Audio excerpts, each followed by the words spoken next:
Dapat meron yan. Talsikan na agad yan dito.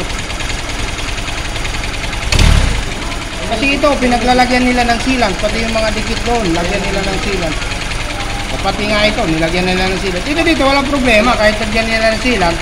Kasi wala naman to rito. Andito sa ilalim, papunta dito sa ibabaw. Kaya pinakawid mo yung block dahil wala nang langis. Walang langis, walang naglulubricant. Nakadalawang block eh. Oo. Nakadalawang block na ako, alawa na yan. Hindi, ito, titingnan natin. Kung hindi naman papalitan, alam ko rito, ang nasira rito yung camshaft. Hindi yun.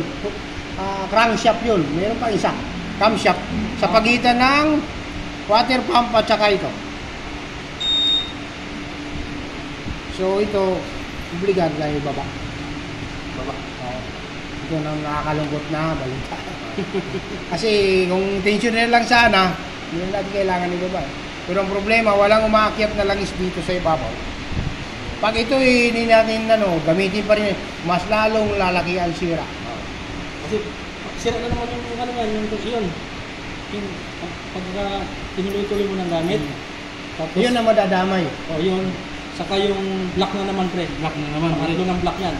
Kasi Sana lang yung piston nito hindi na kumayod. Kasi Sana. kung kumayod, pati yung bore, papalit tayo. Hindi ko mayot.